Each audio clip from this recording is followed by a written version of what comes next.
அனைவருக்கும் வணக்கம். நான் தான் உங்கள் கவிதா விஜயன் பேசுறேன். ஸோ கவிஸ் போட்காஸ்ட்டுக்கு இன்னொரு தலைப்பின் கீழ் உங்கள் அனைவரையும் வரவேற்பதில் மிக்க மகிழ்ச்சி. உங்களுடைய அன்புக்கும் ஆதரவுக்கும் மிகவும் நன்றி. இன்னைக்கு நான் எடுத்துக்கிட்ட தலைப்பு how I overcome my guilt and learn to believe myself. அதாவது இந்த தலைப்பானது நம்ம எல்லாருக்குள்ளேயுமே சைலண்டா உள்ளேயே இருக்குது. பட் அதை நம்ம வெளியில சொல்ல பயப்படுறோம், வெக்கப்படுறோம், கஷ்டப்படுறோம். அதனால திரும்ப திரும்ப உள்ளேயே போட்டு அமுக்கி அழுத்தி வச்சுக்கிறோம்.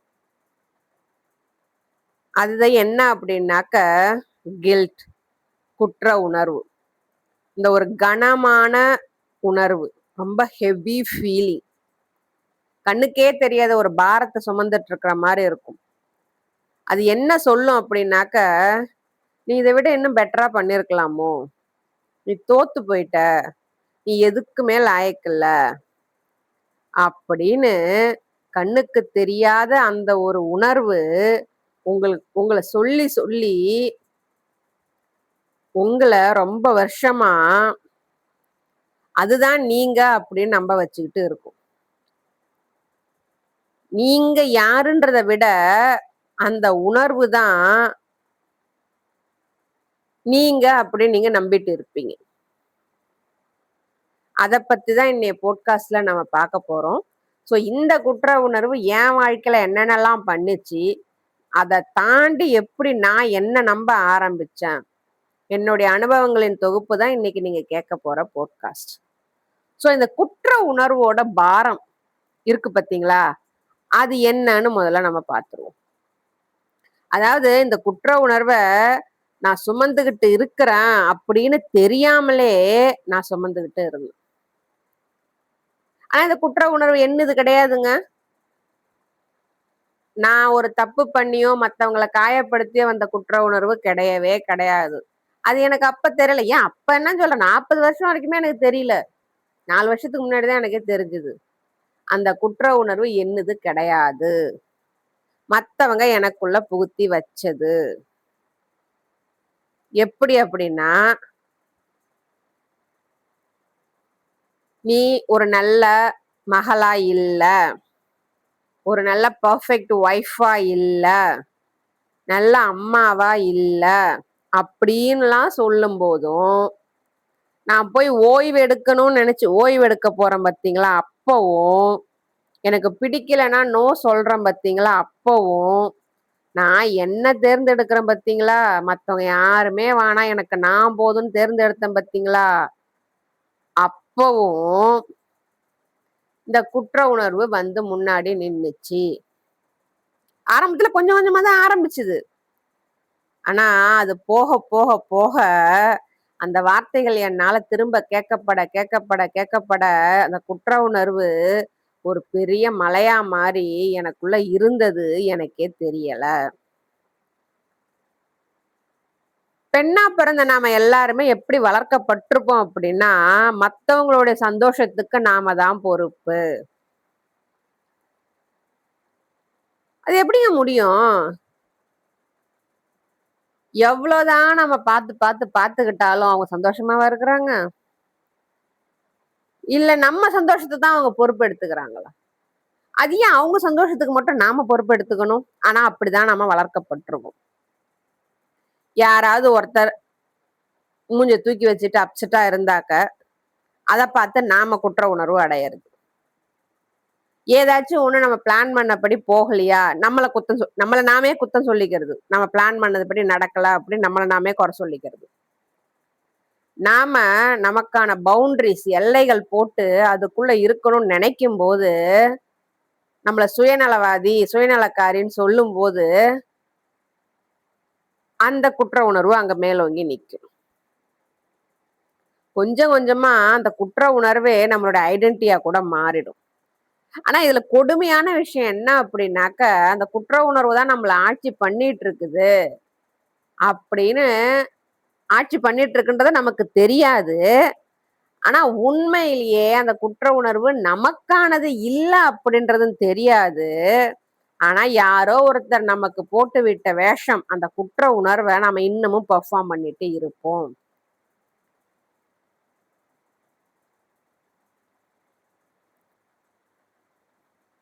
இந்த இந்த மாதிரியான குற்ற உணர்வு அதிகரிக்கும் போது எனக்குள்ள என்னென்ன ஓடிட்டு இருந்துச்சு அப்படின்னாக்க, நான் இதை இப்படி செஞ்சிருக்கலாமோ, ஒரு நிமிஷத்துக்கு முன்னாடி வந்திருக்கலாமோ, ஒருவேளை நான் அவங்கள ஹர்ட் பண்ணிட்டனோ, அவங்க சொல்றதுதான் உண்மையா இருக்குமோ, எல்லாமே ஏன் தப்பா இருக்குமோ, ஆனா என் தப்பா இருக்காது அங்க. ஆனா எல்லாமே ஏன் தப்பா இருக்குமோ, சில விஷயத்த நான் தெளிவா புரிஞ்சு அவங்கள்ட்ட போய் கேள்வி கேட்பேன். ஆனா அவங்க அதெல்லாம் அப்படிலாம் எதுவுமே கிடையாது அப்படின்னு, நீ தான் சீன் போடுற, நீ தான் டிராமா பண்ற, நீ தான் தப்பா புரிஞ்சுட்டு என் பக்கம் திருப்பும்போது அந்த குற்ற உணர்வு அங்க வந்து நிக்கும்.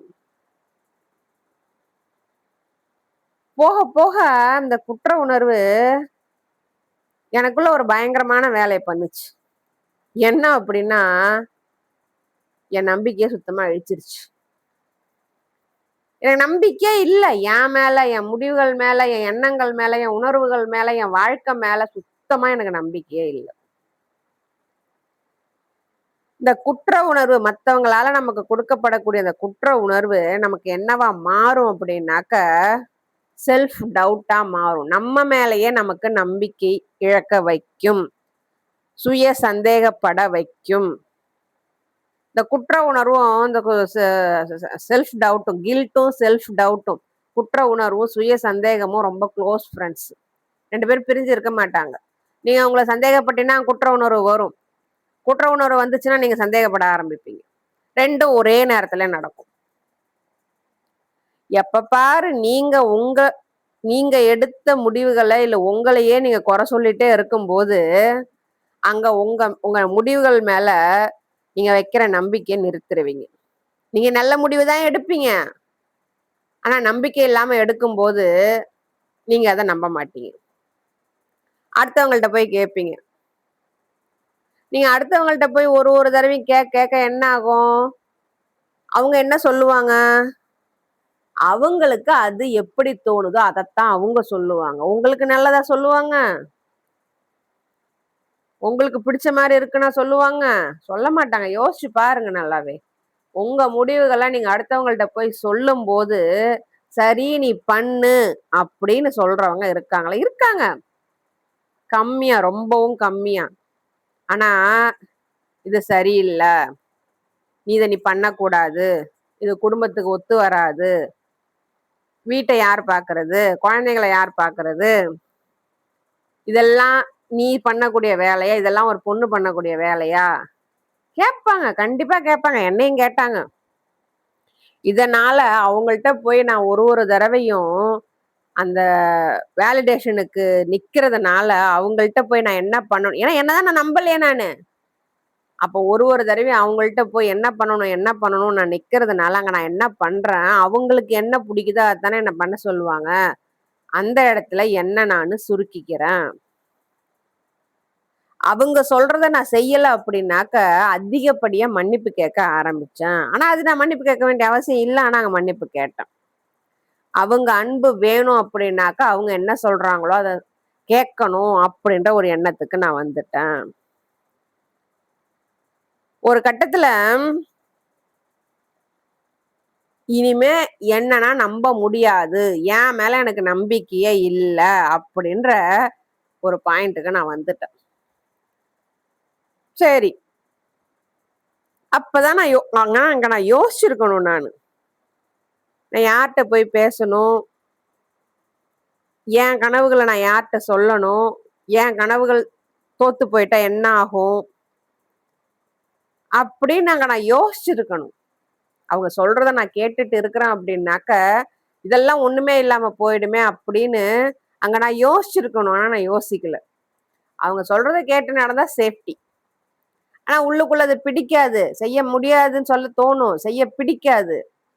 ஆனா செய்யறது நார்மல். குடும்பத்துல சேஃப்டி அப்படின்னு நெனச்சுக்கிட்டு நான் இருந்துட்டேன்.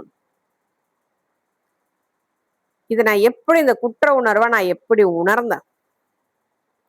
அதாவது ஒரு நாள் எனக்கு நானே சில கேள்விகள கேட்டுக்கிட்டேன். நமக்கு நெறைய கேள்விகள் வருங்க. என் அனுபவத்துல நான் சொல்றேன். நம்மள நாமே நெறைய கேள்விகள் கேட்போம். ஆனா, அந்த கேள்விகள் எல்லாம் ஒண்ணுமே இல்ல. சர்வ சாதாரணம். இந்த மாரி கேள்வி கேட்கறது தப்புன்னு நம்மள நாமே ஜட்ஜ் பண்ணிட்டு அந்த கேள்வியெல்லாம் தூக்கி போட்டுருவோம். யார்ட்டயாவது போய் பொலம்புறோம். யார்ட்டயாவது சண்டை போடுறோம். அப்ப அந்த கேள்வி கேட்போம். உண்மையிலேயே எனக்கு ஒர்த் இல்லையா? என் ஒர்த்துக்கு என்ன கொறைன்னு நம்ம கேட்போம். கேள்விதான் கேட்போமே ஒழிய, அந்த கேள்விக்கு நாம பதில் எடுக்கிறோமா? அந்த பதில நாம குடுக்குறோமா? அவங்கள்ட்ட போய் நான் எனக்கு ஒர்த் இல்லையான்னு நீங்க கேட்கிறத விட, என் ஒர்த்துக்கு என்ன கொறைன்னு உங்கள நீங்க கேட்டுருக்கீங்களா? கேட்க மாட்டீங்க. கேட்டுருக்க மாட்டீங்க. ஏன்னா, உங்கள அவங்களுக்கு தான் ப்ரூவ் பண்ணணும் நீங்க. உங்கள நீங்க நம்பனாக்க ஏங்க உங்கள அடுத்தவங்கள போய் ப்ரூவ் பண்ண போறீங்க? ஆனா, எனக்குள்ள வந்த கேள்விகள ஒரு கட்டத்துல நான் நம்ப ஆரம்பிச்சேன். எழுதவே ஆரம்பிச்சேன். இந்தந்த கேள்விகளுக்கெல்லாம் எனக்கு பதிலே கிடைக்கலையே! அப்படின்னு எழுதவே ஆரம்பிச்சேன். கேள்வி வந்துச்சு. ஆனா, அந்த ஒரு ஒரு கேள்விக்கும் பதில தேடி போனப்போ, நான் யாரு? உண்மையான கவிதை யாரு? மத்தவங்க என் மேல போட்டு வச்சிருந்த முகமூடிகள் என்னென்ன? எல்லாம் தெரிஞ்சுது. தெளிவா தெரிஞ்சுது. அந்த முகமூடிகள ஒண்ணு ஒண்ணா பிக்க ஆரம்பிச்சு, உள்ளுக்குள்ள இருக்க கவிதாவ நான் கண்டுபிடிச்சேன். இப்போ இங்க நான் கேட்ட கேள்வி, என் பையனும் அதே மாரி குற்ற உணர்வ ஃபீல் பண்ணது எனக்கு தெரிய வந்தது. அவன் என்ட்ட கேட்டான். "அம்மா இத நான் பண்ணலாமா?" "ஏன்பா இது உன் திறமைக்கான விஷயம் தானே. இத நீ பண்ண வேண்டியதானே. ஏன்பா என்கிட்ட கேள்வி கேட்கிற?" "இல்லம்மா இது நான் பண்ணா சரியா வருமா என்னன்னு எனக்கு தெரியல." "அப்பா நீ சும்மா இருக்கிறப்ப இதெல்லாம் பண்ற, உனக்கு அவ்ளோ பிடிக்குது நீ பண்ற. ஏன்பா இப்படி டவுட் படுற?" அப்படின்னு கேட்டான். "இல்லம்மா நான் தனியா இருக்கும்போது நான் செஞ்சுடுறேன். 4 பேர் மத்தியில செய்யும்போது அது சரியா வருமா இல்லையான்னு எனக்கு தெரியலம்மா" அப்படின்னான். அந்த இடத்துல ஏதோ ஒண்ணு எனக்கு சுருக்குன்னு குத்துச்சு. ஒரு குழந்தை தனியா இருக்கும்போது தன்னோட இயல்புக்கு தான் அதுவா இருக்குது அப்படின்றப்போ, அது ஏன் 4 பேர் மத்தியில அந்த மாரி இருக்க முடியல? அப்ப அந்த குழந்தை அங்க என்னத்த பயப்படுது? மத்தவங்களோட ஜட்ஜ்மென்ட்டுக்கு பயப்படுது. தன்னுடைய சொந்த திறமைய நம்பியிருந்தது அப்படின்னாக்க, மத்தவங்க ஜட்ஜ்மென்ட்டுக்கு பயப்பட வேண்டிய அவசியம் இல்ல. இதுவும் என் புள்ளைகிட்ட இருந்து தான் நான் கத்துக்கிட்டேன். சரி ஏன்பா 4 பேர் மத்தியில செய்யும்போது ஏன்பா உனக்கு டவுட் வருது? அவங்க சொல்லுவாங்கம்மா, இவங்க கிண்டல் பண்ணுவாங்கம்மா அப்படின்னா. கிண்டல் பண்ணா பண்ணிட்டு போட்டுமேப்பா. உனக்கு நீ தான் நல்லா பண்றியேப்பா. இந்த ஒர்க் ஆர்ட் நீ எவ்ளோ சூப்பரா பண்றியேப்பா. நீ அங்க போய் பண்ண வேண்டியது. அப்ப அவங்கலாம் ஏதாவது சொன்னா நான் எதுவுமே கண்டுக்க வேணாம். சத்தியமா கண்டுக்காதப்பா நீ. நீ கண்டுக்கவே கண்டுக்காத. அவங்க என்ன வேணாலும் சொல்லிட்டு போட்டும். உனக்கு இத பண்ண புடிச்சிருக்குதுல்ல? புடிச்சிருக்கும்மா. நீ நல்லா செய்வல்ல? செய்வேம்மா. தாராளமா போய் செஞ்சுட்டு வாப்பா.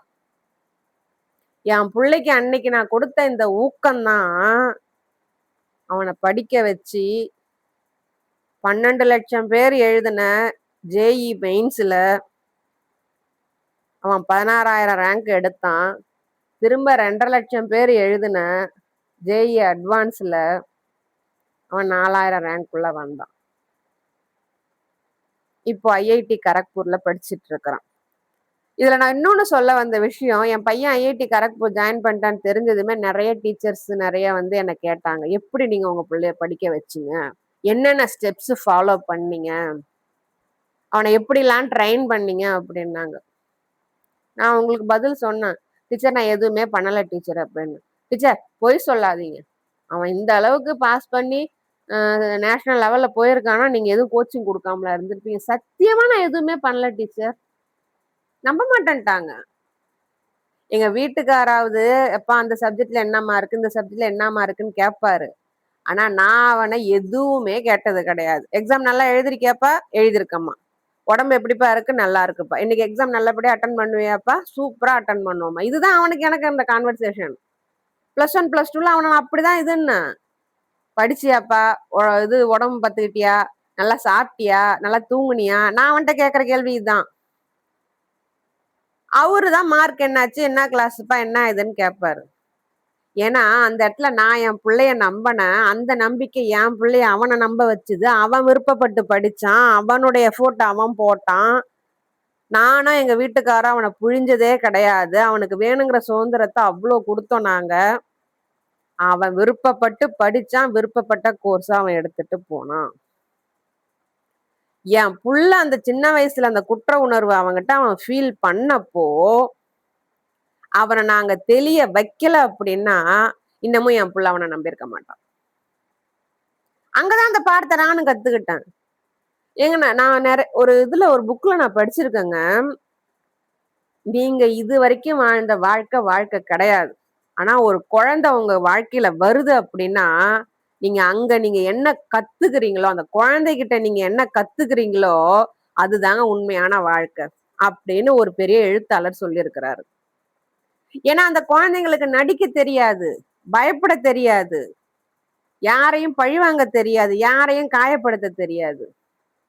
ஆனா அதுங்களுக்கு உண்மையா இருக்க தெரியும். அத நம்ம புரிஞ்சுக்கிறது இல்ல. அத அடிச்சு, தட்டி, நாம என்ன ஷேப் பண்ண நினைக்கிறோமோ, அத ஷேப் பண்ணி, அதே மாரி அத கொண்டுட்டு வர நினைக்கிறோம். நம்ம என்ன நினைக்கிறோம், அதுக்கு நல்லது பண்றதா நினைச்சு, அந்த குழந்தையோட இயல்பு நிலைய கெடுத்து, அது இப்படிதான் இருக்கணும், அதுக்கு ஒரு முகமூடிய மாட்டி கடைசி வரைக்கும் வச்சிருக்கோம். வளர்ந்ததுக்கு அப்புறமேலுக்கு அது தானா இருக்க தெரியாம, நீங்க குடுத்த முகமூடிய போட்டுட்டு வாழவும் தெரியாம நெறைய விஷயங்கள்ல பாதிக்கப்படுது. இன்னமும் நான் சொன்னா நம்ப மாட்டேன்றாங்க யாருமே. என் புள்ளைய நான் இப்படிதாங்க படிக்க வச்சேன் அப்படின்னு சொன்னா நம்பவே மாட்டேன்றாங்க. நீங்க பொய் சொல்றீங்க. நீங்க வந்து நீங்க உங்க புள்ளைய எப்படி கோச்சிங் பண்ணீங்கன்னு சொன்னா நாங்களும் அந்த மாரி தெரிஞ்சுப்போம் அப்படின்னு. நான் இதத்தாங்க அவன பண்ணேன் நானு. என் புள்ளைய படிப்பான்னு நான் சொல்லவே இல்ல. நீ விருப்பப்பட்டத செய்ப்பா, விருப்பப்பட்டு படி அப்படின்னு தான் நான் சொன்னேன்னா நம்ப மாட்டேன்றாங்க. சரி அது அவங்க விருப்பம். சோ என் புள்ளைகிட்ட ஏற்பட்ட அந்த ஒரு பேச்சுவார்த்தை, அந்த ஒரு கான்வர்சேஷன் தான் இந்த கில்ட் என் பிள்ளைகிட்ட இருக்கு அப்படின்னா, அது எப்படி அவன்கிட்ட போயிருக்கும்? என்கிட்ட இருந்து தானே அவன்கிட்ட போயிருக்கும். அப்போ எனக்கு ஏன் நான் அந்த சேஃப்டிய குடுத்துக்கல? அந்த கில்ட் எனக்கு சொந்தமானது இல்ல. நான் ஏன் நம்பல? அங்கதாங்க ஸ்டார்ட் பண்ணுச்சு. இந்த கில்ட்ட தாண்டி வரணுன்ற எண்ணம். கில்ட்ல 2 வகை இருக்கு. குற்ற உணர்வுல 2 வகை. உண்மையிலேயே நீங்க ஒருத்தர காயப்படுத்தி, அந்த காயத்த நீங்க புரிஞ்சுகிட்டு, நீங்க பண்ண தப்ப புரிஞ்சுகிட்டு, சரி பண்ணி அவங்கள்ட்ட போய் மன்னிப்பு கேட்டீங்க அப்படின்னா, அந்த மன்னிப்பு கேட்கறதுக்கு முன்னாடி இருக்கக்கூடிய உணர்வு, அந்த குற்ற உணர்வு நல்ல உணர்வு. அது உங்கள திருத்தும். இன்னொன்னு, உங்களுக்கு தப்பே இல்லாத, உங்களுக்கு சம்பந்தமே இல்லாத ஒரு விஷயத்துக்கு, நீங்க பொறுப்பெடுத்து, அத குற்ற உணர்வா நீங்க உணர்ந்தீங்க அப்படின்னா, அது டாக்ஸிக். டார்ச்சரானது. மிகவும் அபாயகரமானது. ஏன்னா அது உங்கள கொன்னுடும். உங்க நம்பிக்கைய கொன்னுடும். உங்க மேல நீங்க வச்சிருக்க சுய மரியாதைய கொன்னுடும். குற்ற உணர்வு அப்படின்னா, ஒருத்தருக்கு நாம தெரிஞ்சோ, தெரியாமலோ ஒரு தப்பு பண்ணிட்டோம். ஒருத்தர நாம ஏதோ காயப்படுத்திட்டோம். மனதளவிலயோ, உடலளவிலயோ காயப்படுத்திட்டோம். ஆனா அதுக்கப்புறம் நாம உணர்ந்துட்டோம்.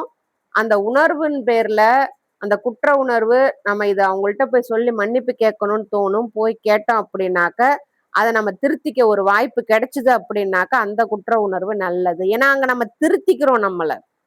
ஆனா, உங்களுக்கு சம்பந்தமே இல்லாத ஒரு பொறுப்ப உங்க தலையில கட்டி, மத்தவங்களுடைய முகபாவனைகள் எப்படி இருக்கு? மத்தவங்களுடைய எமோஷன்ஸ் எப்படி இருக்கு? மத்தவங்களுடைய ஃபீலிங்ஸ்க்கு நான் தான் பொறுப்பு அப்படின்னு உங்களுக்கு சம்பந்தமே இல்லாத விஷயங்கள எடுத்துக்கிட்டு, அதுல ஃபெயில் ஆயிட்டோம் அப்படின்னு நீங்க உணர்றீங்க பார்த்தீங்களா? அது டாக்ஸிக் கில்ட். பொதுவான குற்ற உணர்வே டாக்ஸிக் தான். இது என்ன பண்ணும் அப்படின்னாக்க, இந்த குற்ற உணர்வு எதனால நமக்கு வரும் அப்படின்னாக்க, அடுத்தவங்களுடைய மூட்ஸ் எப்ப பாரு நம்ம பார்த்துக்கிட்டே இருப்போம். அடுத்தவங்களுடைய எதிர்பார்ப்புக்கு நம்ம எள்ளுனா எண்ணெயா நிக்கணும் அப்படின்னு சொல்லும் மாரி நிப்போம். பெரும்பாலும் யாரா இருப்போம்? மனைவின்ற பேர்ல இருக்க நாமளா தான் இருப்போம் நாம. அம்மாவா வந்து, அக்காவா வந்தாலும், தங்கச்சியா வந்தாலும், மகளா வந்தாலும், மருமகளா வந்தாலும், மனைவியா இருந்தாலும், எள்ளுனா எண்ணெயா நிக்கணும். ஏங்க நமக்கு என்ன தலையெழுத்தா அது? அவங்க ஒரு வேலைய சொல்லி முடிக்கிறதுங்காட்டியும் நம்ம செஞ்சுட்டோம்னா நல்ல பொண்ணுன்னு பேர் குடுப்பாங்க. அந்த பேர என்ன தலையில தூக்கி வச்சுட்டு உலகம் ஃபுல்லா சுத்தவா போறோம்? இல்ல இவங்க குடுக்குற அவார்ட மாட்டிக்கிட்டு நம்ம ஒரு நல்ல வாழ்க்கை தான் வாழ போறோமா? ஒண்ணும் கிடையாதே. நம்மளா இருக்க விடமாட்டாங்க. மத்தவங்களோட ஏமாற்றத்துக்கும் நாம பொறுப்பெடுப்போம். ஏன் நீங்க அந்த பொறுப்ப எடுத்துக்கிறீங்க? அவங்க ஏதோ ஒண்ணு பண்ணி ஏதோ ஏமாந்துட்டாங்க அப்படின்னா, நீங்க எப்படி பொறுப்பு ஆவீங்க? அது பொறுப்பு எடுத்துக்கிறது இல்லாம அந்த ஏமாற்றத்துக்கு ஏன் குற்ற உணர்வையும் அனுபவிக்கிறீங்க? வேண்டாம். தயவு செஞ்சு இத நீங்க புரிஞ்சுக்கோங்க. நான் இத புரிஞ்சுகிட்டது தான் என் வாழ்க்கையில எனக்கு முழுசா ஒரு மாற்றத்தை எனக்கு குடுத்துச்சு. நான் எப்படி என்ன நான் நம்ப ஆரம்பிச்சேன் அப்படின்னாக்க, நான் ஓவரா போய் மன்னிப்பு கேட்கிறத நிறுத்துனேன். நான் பண்ணாத தப்புக்கு நான் மன்னிப்பு கேட்கவே இல்ல. எனக்கு இந்த மாரி வலிக்குதா? ஆமா வலிக்குதுன்னு நான் சொல்றதுக்கு நான் மன்னிப்பு கேட்கல. எனக்கு இது புடிச்சிருக்கு, நான் செய்ய போறேனா, உங்கள மீறி நான் செய்ய தான் போறேன். அதுக்கு நான் மன்னிப்பு கேட்கணுன்ற அவசியம் இல்ல. இந்த வாழ்க்கை எனக்கு புடிச்சிருக்கு, நான் இப்படிதான் வாழப் போறேன். அதுக்கு நான் மன்னிப்பு கேட்கணுன்ற அவசியம் இல்ல. எனக்குன்னு ஒரு நேரம் இருக்கு. அந்த நேரத்துல நான் ரெஸ்ட் எடுக்கறனோ, ஃபோன் பார்க்கறனோ, புத்தகம் படிக்கிறனோ, துணி தைக்கிறனோ அது எனக்கானது. அந்த நேரத்த நான் எடுத்து பயன்படுத்திக்கிறதுக்கு நான் யார்ட்டயும் மன்னிப்பு கேட்க வேண்டிய அவசியம் இல்ல. எனக்குள்ள என்ன இருக்கு அப்படின்றத நான் பேசுறதுக்கும், எனக்கு பிடிச்ச விஷயங்கள நான் பேசுறதுக்கு நான் யார்ட்டயும் மன்னிப்பு கேட்கணுன்ற அவசியம் இல்ல. இந்த மாரி விஷயத்துக்குலாம் நீங்க மன்னிப்பு கேட்டுட்டு இருக்கீங்க அப்படின்னா, அந்த கில்ட்ட நீங்க சுமந்துட்டு இருக்கீங்கன்னு அர்த்தம். தயவு செஞ்சு நிறுத்துங்க. அதுதான் முதல் படி. தேவையில்லாத இடங்கள்ல மன்னிப்பு கேட்கறத நீங்க நிறுத்தும்போது தான், உங்களுக்குள்ள முதல்ல அந்த தன்னம்பிக்கை, அந்த நம்பிக்கை அப்படின்றது ஒரு படியே எடுத்து வைக்கும். அடுத்து செல்ஃப் கம்பேஷன், செல்ஃப் டாக்.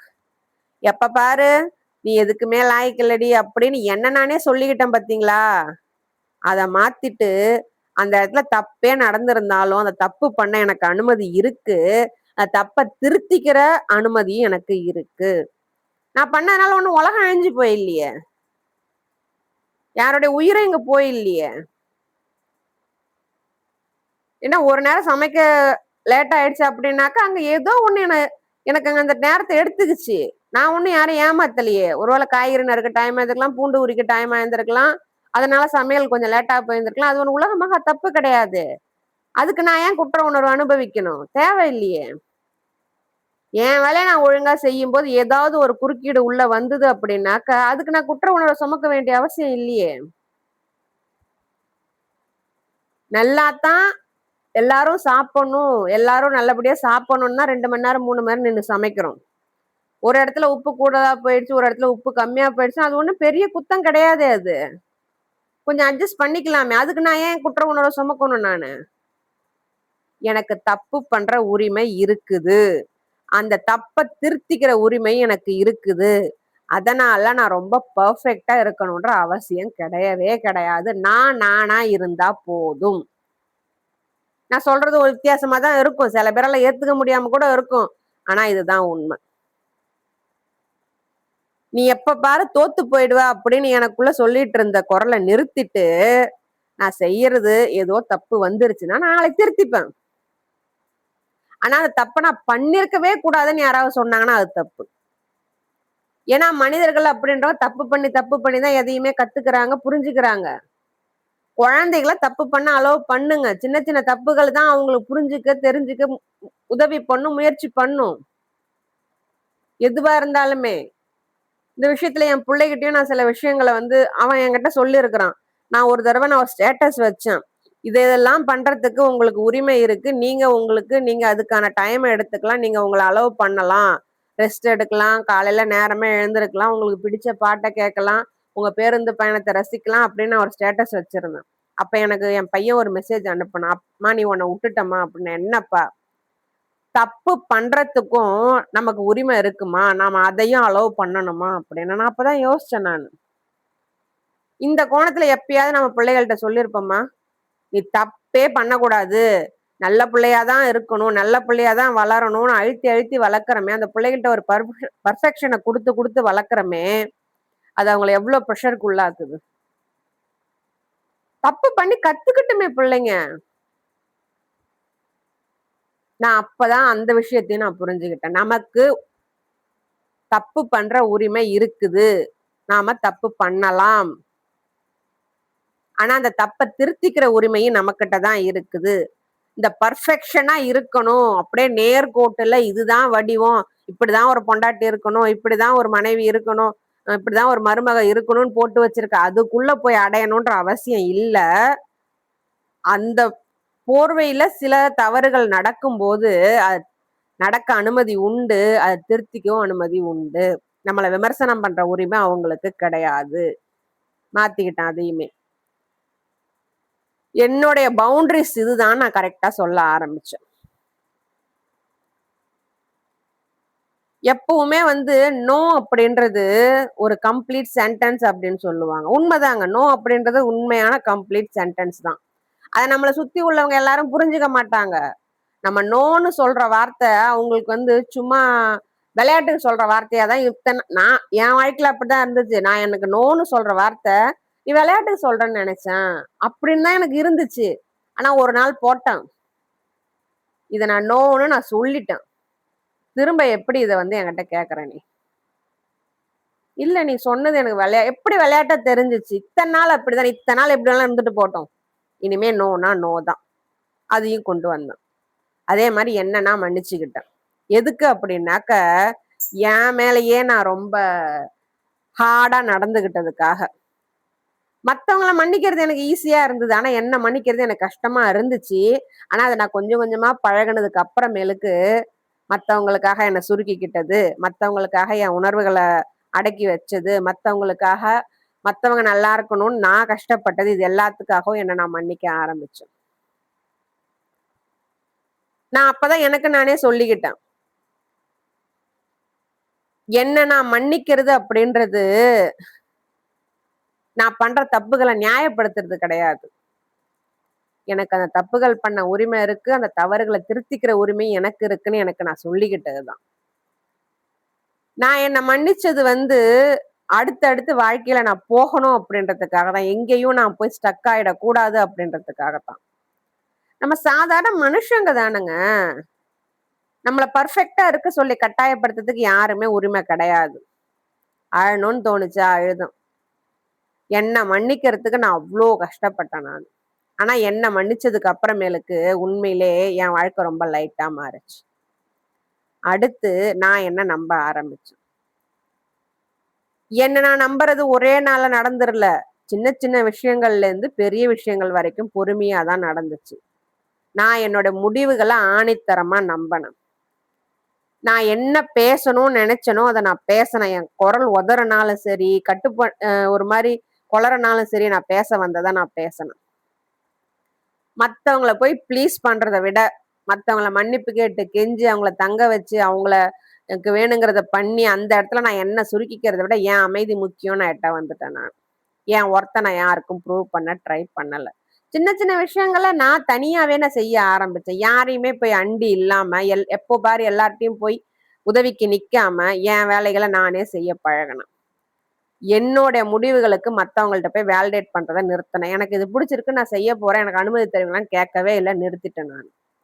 முதல்ல இதெல்லாம் செய்யும்போது பயமா தான் இருந்துச்சு. ஆனா கொஞ்சம் கொஞ்சமா என்னுடைய நம்பிக்கை வளர வளர, என் மேல நம்பிக்கை அதிகமாக சத்தமே இல்லாம பொறுமையா, ஆனா நிலையா எனக்குள்ள என்னுடைய நம்பிக்கை வேர் விட்டுச்சு.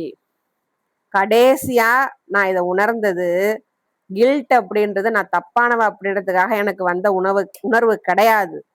மத்தவங்க மேல நான் அதிகப்படியான அக்கறை எடுத்துக்கிட்டதுனால, அவங்க எனக்கு குடுத்த உணர்வு தான் அந்த உணர்வு. ஆனா, அவங்க மேல நான் அக்கறை காட்டுறேன் அப்படின்றதுக்காக, அவங்க குடுக்குற அந்த குற்ற உணர்வ சுமக்கணுன்ற அவசியம் எனக்கு இல்ல. இன்னைக்கும் சில தப்புகள் நடக்குது, தவறுகள் நடக்குது. ஆனா, அதுக்காக நான் என்ன தண்டிச்சுக்கணுன்ற அவசியம் இல்ல. என் தவறுகள நான் திருத்திக்கிறேன், நான் கத்துக்கிறேன், நான் முன்னாடி போயிட்டே இருக்கிறேன். எல்லாத்துக்கும் மேல என்ன நான் நம்புறேன். நீங்களும் இது போல குற்ற உணர்வுல தவிச்சுக்கிட்டு இருந்தீங்க அப்படின்னா, உங்களுக்கு நான் சொல்லணும்னு நெனைச்ச மெசேஜ் இதுதான். நீங்க தவறான மனிதர் எதுவும் கிடையாது. நீங்க வீக்கானவங்க கிடையாது. நீங்க உங்கள தேர்ந்தெடுக்கிறது உங்கள செல்ஃபிஷா மத்தவங்களுக்கு காட்டாது. நம்புங்க. நீங்க உங்க அமைதிக்கு தகுதியானவங்க. உங்க நம்பிக்கைக்கு தகுதி வாய்ந்தவங்க. உங்களுடைய சுய மரியாதைக்கு தகுதி வாய்ந்தவங்க. எல்லாத்துக்கும் மேல நீங்க உங்க சொந்த குரல நம்புங்க. உங்களையே நீங்க கேட்டு பாருங்க. இது என் பொறுப்பா? மத்தவங்க என்ன ஜட்ஜ் பண்ணுவாங்க அப்படின்றதுக்காக இத நான் செய்யறேனா?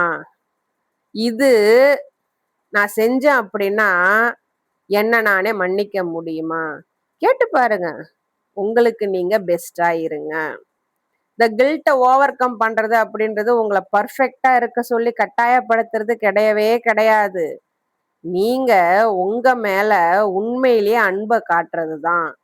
நீங்க உங்கள நம்புறது பயமே இல்லன்னு வெளில காட்டிக்கிறது கிடையாது. பயம் இருந்தாலும், நான் அடுத்த படி எடுத்து வைப்பேன் அப்படின்னு சொல்றது தான். இந்த எபிசோட்ல நான் சொன்ன இந்த கருத்துக்கள் உங்களோட ஒத்துப்போச்சுன்னு நீங்க நினைச்சீங்க அப்படின்னா, உங்களுக்கு உதவியா இருந்தது அப்படின்னு நீங்க நினைச்சீங்கன்னா, லைக்கும், ஹைப்பும் பண்ணுங்க. இது தேவைப்படுற யாரோ ஒருத்தருக்கு இந்த மாரி சைலண்ட் கில்ட்ல மாட்டிட்டு இருக்க யாரோ ஒருத்தருக்கு இது உதவும்னு நினைச்சீங்க அப்படின்னா, அவங்களுக்கு ஷேர் பண்ணுங்க. உங்களுடைய லைக்கு, ஹைப்பு, ஷேர் இது இந்த வீடியோவ இது மாரி தேவைப்படுற பல பேருக்கு போய் சேர உதவும். இன்னைக்கு இந்த எபிசோட முடிக்கிறதுக்கு முன்னாடி, நான் உங்கள்ட்ட ஒண்ணு கேட்டுக்கிறேன். நீங்க என்னைக்காச்சும் கண்ணாடி முன்னாடி போய் நின்னு, "நான் போதுமானவ" அப்படின்னு நீங்க சொல்லியிருக்கீங்களா? இனிமே சொல்லி பழகுங்க. "நான் போதுமானவ. நான் தப்பு பண்ண அனுமதி இருக்குது. நான் அத கத்துக்கிறேன். நான் என்ன நம்புறேன். ஏன்னா, இது அத்தனைக்குமே நீங்க தகுதி வாய்ந்தவங்க." அப்படின்றது நீங்க சொல்ல சொல்லத்தான் உங்க மனசுக்கும் புரியும், உங்க உடம்புக்கும் புரியும். அந்த குற்ற உணர்வு மத்தவங்க உங்க மேல குடுக்குற அந்த குற்ற உணர்வு கொஞ்சம் கொஞ்சமா குறையும். மீண்டும் உங்கள அடுத்த எபிசோட்ல இன்னொரு தலைப்புல நான் உங்கள சந்திக்கிறேன். உங்கள நீங்க கவனமா பார்த்துக்கோங்க. உங்க பொறுமைக்கும், அமைதிக்கும் நன்றி.